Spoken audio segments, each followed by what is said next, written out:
अस्सलाम वालेकुम viewers, welcome to my YouTube channel Haider cleaner. कैसे हैं आप सब? उम्मीद करता हूं ठीक होंगे। आज की मेडिसिन शुरू करने से पहले अगर आप मेरे चैनल पे नए हैं तो प्लीज़ सब्सक्राइब माय चैनल और बेल आइकॉन को दबाना मत भूलिएगा ताकि हर नई वीडियो आप तक सबसे पहले पहुँच सके। तो शुरू करते हैं आज का टॉपिक। आज का टॉपिक है ग्रेविनेट। ग्रेविनेट जिसका साल्ट है डायमिन हाइड्रीनेट। ग्रेविनेट सिरप फॉर्म में भी अवेलेबल है और टैबलेट फॉर्म में भी अवेलेबल है और इंजेक्शन फॉर्म में भी अवेलेबल है। टैबलेट 100 टैबलेट एक डब्बी में होती हैं। इसको 155 रुपीज़ प्राइस है, तकरीबन 2 रुपये की एक टैबलेट पड़ती हैं। सिरप 56 रुपीज़ का है। अब आते हैं इनके uses, side effect and indication के बारे में। ग्रेविनेट एंटी एमेटिक मेडिसन है जो कि उल्टी और मतली में इस्तेमाल की जाती हैं।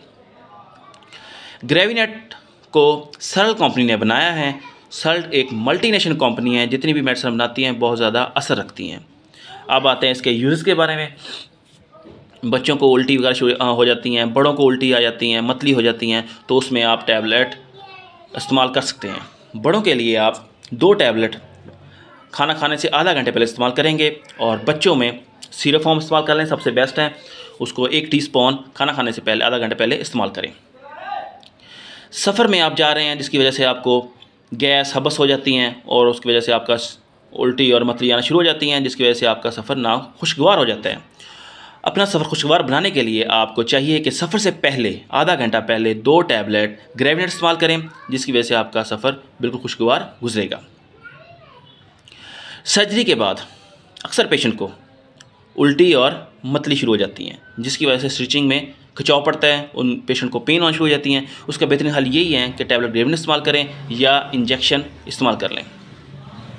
कुछ पेशेंट को चक्कर आना शुरू हो जाते हैं, उनमें भी टैबलेट ग्रेविनेट इस्तेमाल करें, बहुत ज़्यादा अच्छा असर रखती हैं। अब आते हैं इसके साइड इफ़ेक्ट की तरफ। ग्रेविनेट का साइड इफ़ेक्ट होता है तो पेशेंट को कॉन्स्टिपेशन हो जाती हैं, नींद आना शुरू हो जाती हैं, चक्कर आना शुरू हो जाते हैं, ड्राई माउथ हो जाते हैं, ड्राई नोज़ हो जाते हैं, एलर्जिक रिएक्शन होना शुरू हो जाते हैं। अब मैं आपको बताता हूँ कि टैबलेट ग्रेविनेट इस्तेमाल करते वक्त किन किन चीज़ों का ख्याल रखना चाहिए। अगर लीवर का कोई पेशेंट है, उनको टैबलेट ग्रेविनेट इस्तेमाल हरगज़ ना करें। हार्ट डिजीज़ का पेशेंट है तो उनको भी टैबलेट ग्रेविनेट हरगज़ इस्तेमाल ना करें। और एक अहम बात कि टैबलेट ग्रेविनेट प्रेगनेंसी में सेफ़ है।